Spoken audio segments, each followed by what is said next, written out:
Hi, I'm Kristen and this is Scrap Fabric Love. And today I'm going to give you fun ways to use up your orphan blocks. I'm going to show you all my recent orphan block finishes, from the ones that were the quickest to finish to the ones that took just a little bit more time, but they were all pretty quick. So I have been taking it a little bit easier in terms of making videos this summer because I've got the kids home and I want to spend time with them, but I've also been giving myself a chance to just kind of play in my sewing room. So I've been having what I've been calling my orphan block summer. So I pulled out my box of orphan blocks and the plan was to just make a dent in them, use some of them up. If you don't know what an orphan block is, it's a term that's often used by quilters to mean like a block you made for whatever reason that didn't make its way into a quilt. For me, orphan blocks are one block that I made as a test for something, or just as a play, or maybe in my case to do a video because I was experimenting with something. Or maybe I have 5 or 6 blocks that are similar because I started off thinking I was going to make something like a full quilt of something, and then I just kind of went, nah, and moved on to something else. So that kind of stuff. So for me, it's not like a stack of 20 blocks that are all the same. For me, I would probably call that a UFO or a work in progress or whatever. It doesn't matter what I call it, but I'm just wanting to kind of set your expectations for what kind of blocks I'm going to give you strategies to use up in this video. So if, like me, you have a mishmash of quilt blocks that are maybe all different sizes, maybe all different styles, and you're not sure how to use them, this is what I'm going to try and give you some ideas for today.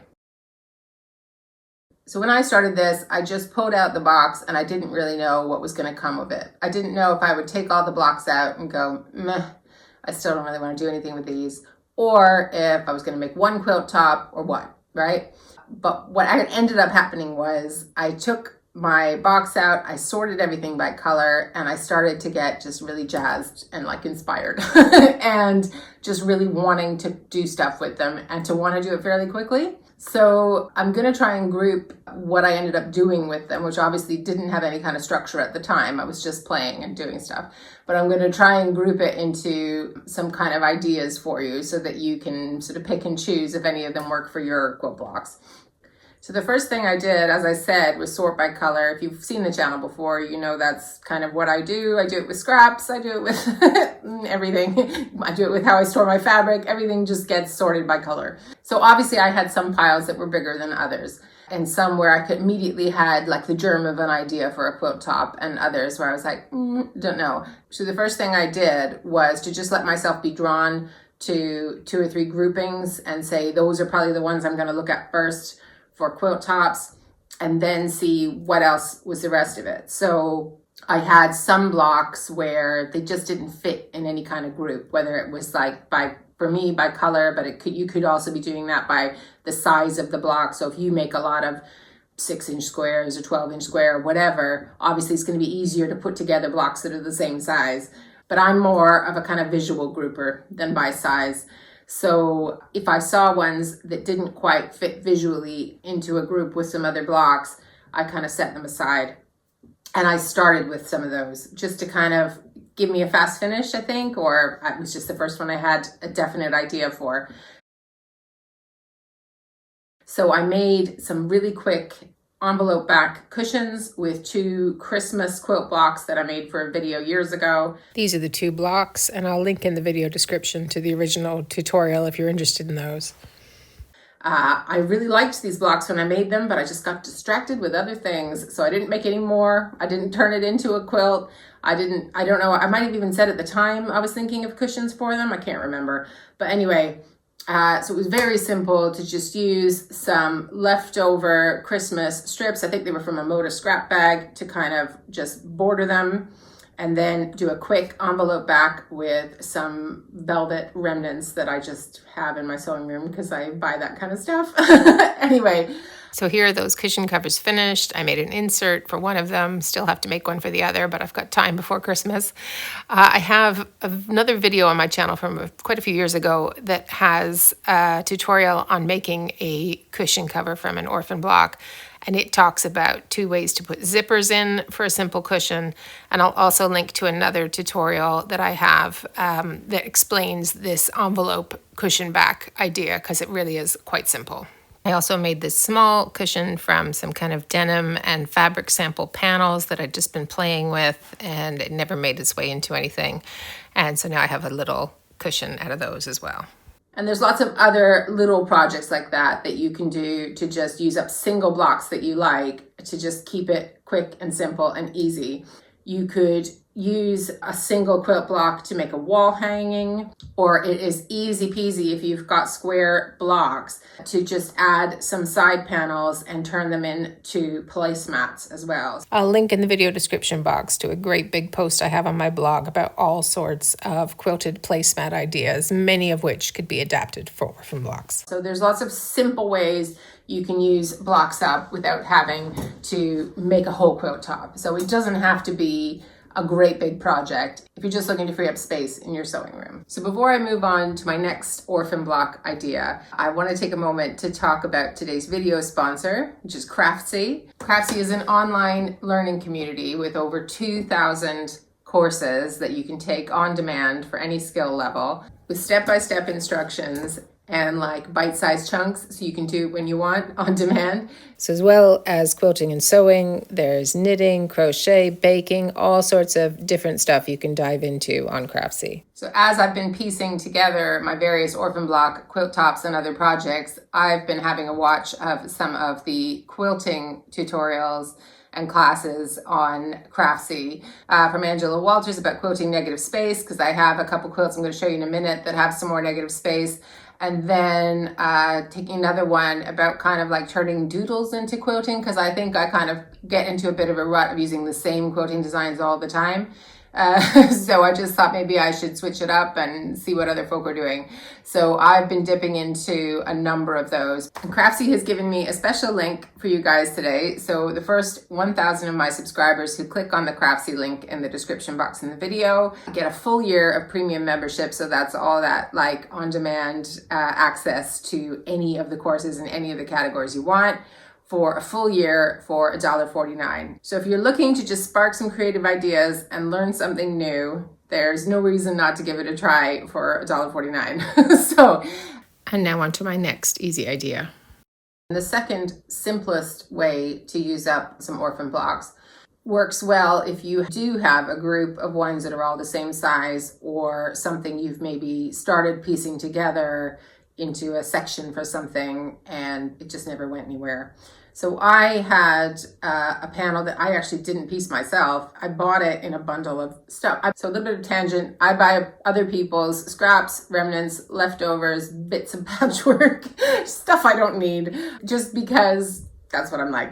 And I have other videos about how you can cheaply buy other people's leftover fabric and all of that stuff if you're interested. But assuming you're here because you want to use up what you have, not get more. Anyway, it doesn't really matter whether I piece this panel or not. But I bought this panel in some other bundle. I don't know what I thought I would use it for. Maybe I wanted the other stuff in the bundle more than I wanted this. I don't know. Anyway, purple is not my color, so I wasn't having a whole lot of ideas for this. I had a few other purple blocks in the Orphan box, but not a lot. I tried putting them next to each other and I was just like, nah, don't like that. But then when I looked at the panel again, it's just stars, a little bit childlike, right? And my son, his second favorite color after pink is purple.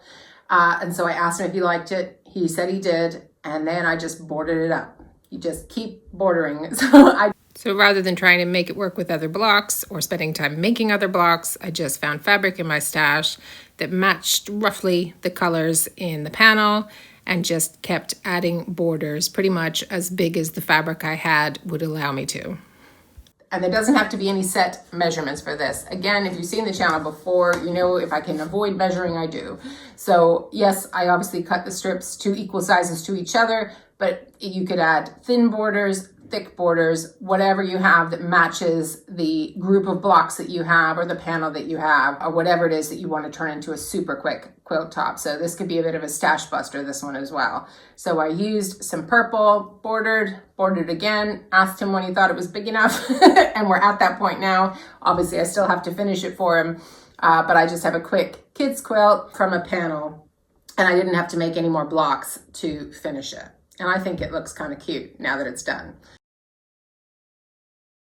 So the next idea is just to slot your Orphan blocks into a set grid size. So I had a grouping of colors of Orphan blocks that were kind of like beige-ish kind of thing. And they had a few other colors in them like brown and maroon and just a few other colors. But I sort of I decided those colors went together, not in a matchy-matchy way, but in a kind of, those could live together in that kind of color family of kind of warm, neutrally, I don't know what to call it.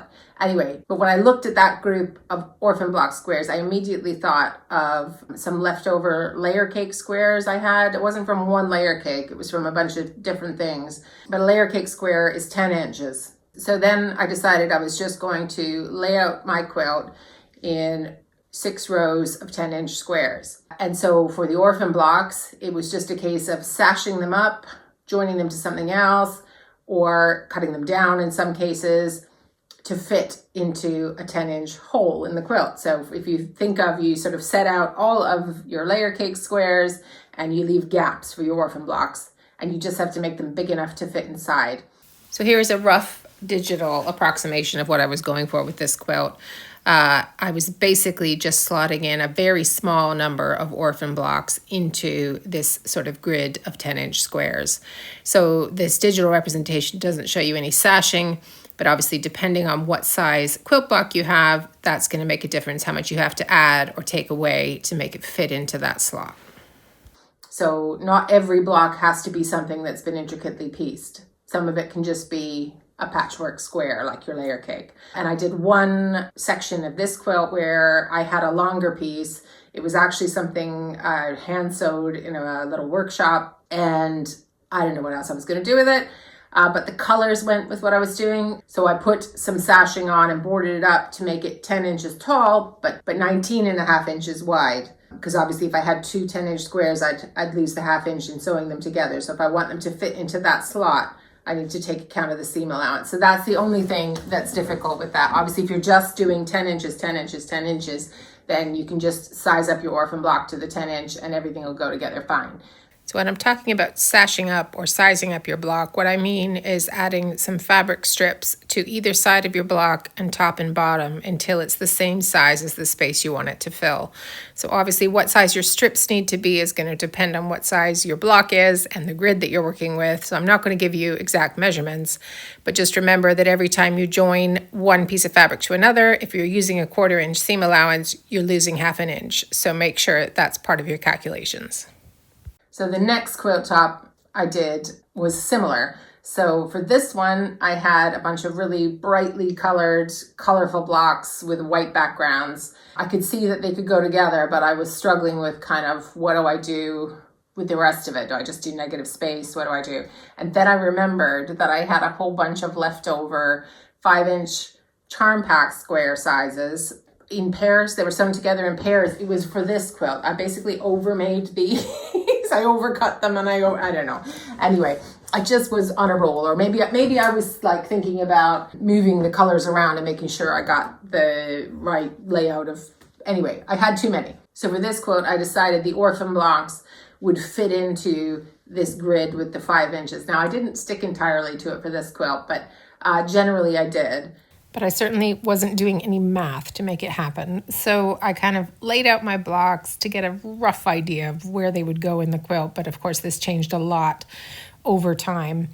And then I found a couple of smaller blocks just to start off with that I could like join to each other and then put a little bit of sashing on the one side.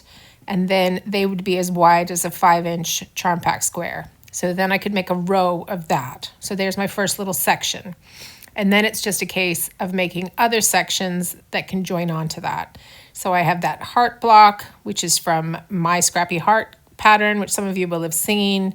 And so I just had to add for that one a little bit of sashing on the top in order to make it into a section that fit with the one before that had the pencil and the flying geese there. So as I was trying to set blocks into sections here, sometimes I was just sashing maybe on the left and right hand side or just on the top. It kind of depended on the size of the block I was working with and where I wanted it to fit. This one I had 2/4 of a New York Beauty that I hadn't quite finished. One of them was strangely smaller than the other.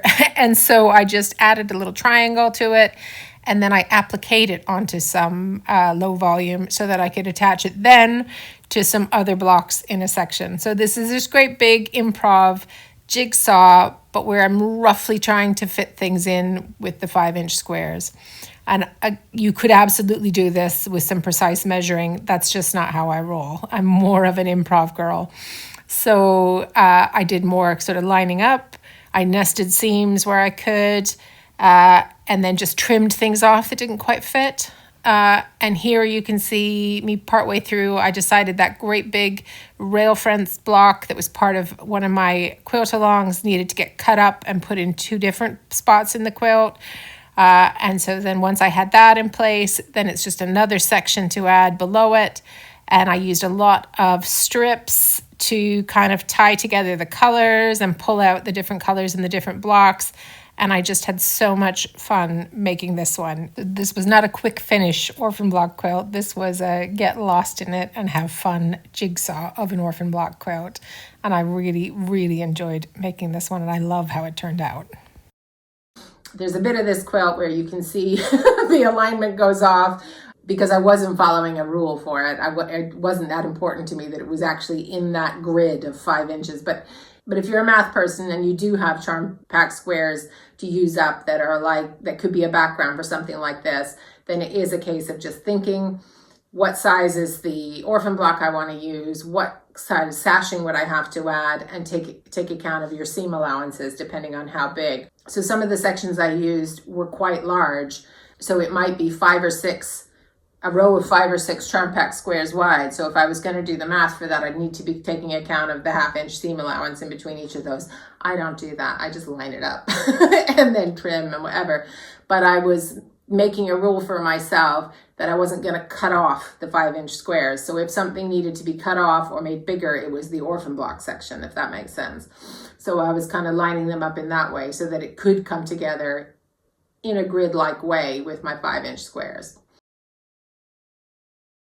So this one I just talked about and the next one kind of bridge 2 ideas. So this brightly colored one obviously has the 5-inch grid thing, but it also, when you look at it, has a lot of white negative space in that, even though it's a grid of those white squares. And I really do like quilts with negative space. So the other thing that you can try with your orphan blocks is just to create whatever little section you want. So this is very similar to the idea of bordering things up, and then just add a background. So I made this quilt for my stepfather a while back. It wasn't orphan blocks. I designed this for him. But as you can see, it's got a little section of colorful piecing in one, and the rest of it's negative space. And I really like how it turned out. So of course, you could do the same thing with orphan blocks. So you could make one row of something. This is another quilt I made for my sister, again, quite a few years ago now, with just one row of quilt blocks. Again, these weren't orphan blocks. It was because she likes minimalism, but you could, of course, put a row of orphan blocks and do something very similar. You could make a little square, a little rectangle, and then put your negative space around it. Again, here's another example. It wasn't an orphan block. I did make this intentionally for a friend who lives by the sea. But basically, it's one quilt block, just that sailboat. But the sailboat had a bit of water and a bit of sky in it. And so for my negative space, I just continued that outside the block. So if you have something else like that, that's maybe got a ground and a sky or something like that, and you still have the fabrics from that, maybe that's your negative space and your quilt is done. So for the last quilt that I made, as part of this kind of orphan block play session that I've been having, I started by making a kind of a panel with black sashing in between different sections that I was making. I started with this group of orphan blocks that was primarily orange. There was black, there was white, a few other colors, but the ones that stood out were the orange, the white, and the black, which is where the black sashing came from. I wasn't measuring anything. I was just having a play, going, what do I like going next to what? And the only rule I was making for myself was not to pull in too many additional colors to what had been in those orphan blocks. So I started finding myself pulling out scraps or strips or leftover bits of some of the fabrics that were inside those orphan blocks to kind of make everything kind of play together. So this is joined. I added that little coping strip, and now I'm thinking I kind of like these somehow. This is a bit of something with black and here. So if I put this here and this here, then if I want it, I could either cut the denim off here or add some black here. And given that this is a bit longer than I need, I'm thinking I could trim it off here and put it over here because this is almost the same size. All right, so that's what I'm gonna do. And here's that little section pieced, and then I'm just looking to add the next bit. So some stuff didn't quite make it into the quilt, like that little bit I just pulled away, but this bit did, but I had to decide where the little strip would go to make it fit with this section. So as I said, there was zero plan here. It's just a case of holding a block up to another one and going, do I like that? What would I need to add to the top or bottom to make it fit? And I found myself grabbing fabrics that were similar to what were already in the block. So there's kind of polka dots going on in the blocks. So I found scraps that had polka dots, or there's that grid in that one denim block of stitching. So I found some other scraps that had a grid in it. Things like that to just kind of tie it together. It's still totally random. It's going to look random. That's fine. But I kind of liked pulling some of the fabrics that made it look slightly more intentional. When I could line up things like strips and nest those, I would, but if it didn't happen, that's fine because it's clear from looking at it that it's an improv quilt. But I do like those happy accidents when things can sometimes line up when you weren't expecting them to.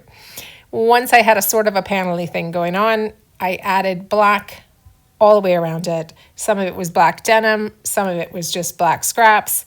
I added some of the strips with a little bit of orange, but way less than in that main panel with the orphan blocks, so that there was a lot of negative space going on. Again, I really like this quilt. I really love how it turned out, and I probably had the most fun making this one of any of them. Now this one is random as all get out, so it's not going to be for everyone. But this is one where I just had a play, experimented, and it was just lots of fun. There was zero measuring, but I really had fun making it. So last idea is just to use your orphan blocks as a way to have a play and experiment. So put things together you wouldn't normally. Try not measuring if you always do, or try measuring if you never do. Just, try something, switch it up, no pressure. It can be tempting to say it's not worth making a quilt if you don't know where it's going to go. But I like the idea of just letting the orphan blocks speak to me. Do they want to be a baby quilt? Do they want to be a cushion cover? Do they want to be a picnic quilt? And just let them become whatever they become. And the final idea I have for you, which isn't one that was part of my orphan block summer this year, but is something I've done previously, is to join orphan blocks together using the join and flip quilt as you go method. So this is a method I've talked about on the channel before. It works really well for rows and sections. So you can start in the middle and go round, or you can go row. And it's a quilt as you go method where you don't have any raw edges showing, and you can quilt or not quilt the back depending on how you go about it. So I will link to, I've done several videos on this. I will link to the one that I think explains it the best in the description box below, but I'm also going to link to a stash buster video that I did years ago with like lots of random projects, some of which you could also use for orphan blocks, but it had an orphan block quilt in there that I made for my husband, where I used a whole bunch of blue leftover stuff. And I made it into this one big mishmash of a crazy orphan block quilt. So it's not designed, but it is what it is. And so, but the idea that I've got for you, which I might think about doing with some of my already quilted orphan blocks, but if I was going to do that, I would probably start with like a row quilt. So I would put the blocks together that were a similar size, quilt that up, and then when I have a next row to add to it, use the join and flip and continue on. So you could do that, you know, over time. You don't have to make a full quilt in a day with that. If you know you're not going to make more of a block, say, but you have 5 or 6, go ahead and piece it into a row and then join it to another section, and then you can keep going. So this is the video I suggest you watch if you're interested in this method, and hopefully if you watch this you'll see how you could slowly over time add rows or borders or whatever to a kind of gradual orphan block quilt that would just be done whenever the last row was done, because you would have already quilted it all. I had the most fun I've had in a long time making these orphan block quilt tops. But I do want to say, for anyone who's got a box of orphan blocks or a basket or whatever you've got, there is no pressure for it to become anything. If you pull out your box and you're not feeling jazzed up to work on it, maybe it's not the time. I've had some of these orphan blocks for years, and it might be that orphan block quilts just aren't your thing, and you might want to think about whether you can pass those blocks on to someone else.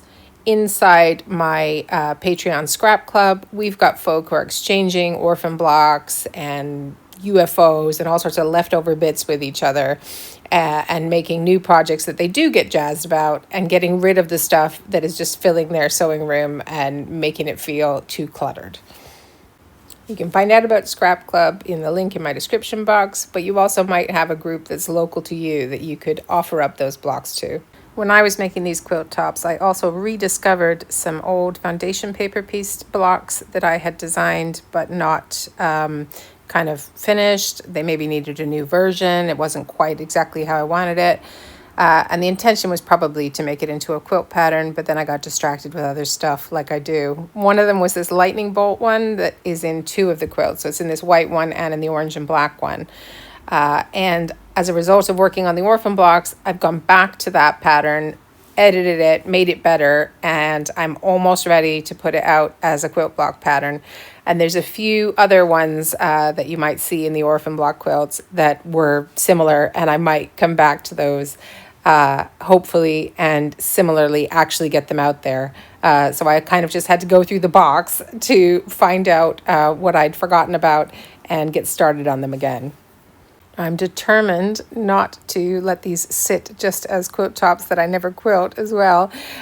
So I've got the layer cake one on my long arm right now. I'm practicing my ruler quilting with it. So I'm kind of 2 rows through. And after I finish that one, obviously I need to get my son's quilt finished as a priority because he'll be waiting for that one. I'm not sure exactly how I want to quilt that one, or the other 2, the white one or the black one. So if you have any quilting suggestions or ideas, do pop them in the comments. Happy to hear them. And yeah, I really enjoyed this process. I know these look a bit unironed and wonk on my grass here, but I really like how all these quilt tops turned out. I had fun making them, which is the key point. And I think once I have them quilted up and squared and all that, they're going to look even better. So I would encourage you, if you haven't looked at your orphan block box in a while, to just have a rummage through, see if it sparks anything. If it doesn't, don't pressure yourself. But if it does, just enjoy and have fun. So I hope somewhere in that you found an idea for your leftover quilt blocks. I'd love to hear what you make with yours, or if you have more ideas that I could try, do drop them in the comments, because I do still have some orphan blocks left. I did use a lot, but I still have some left. And if you've not subscribed, but you like videos like this, you like to just have a play in your sewing room, not follow too many quilting rules, then I hope you'll consider subscribing. Thanks so much for spending time with me. Bye.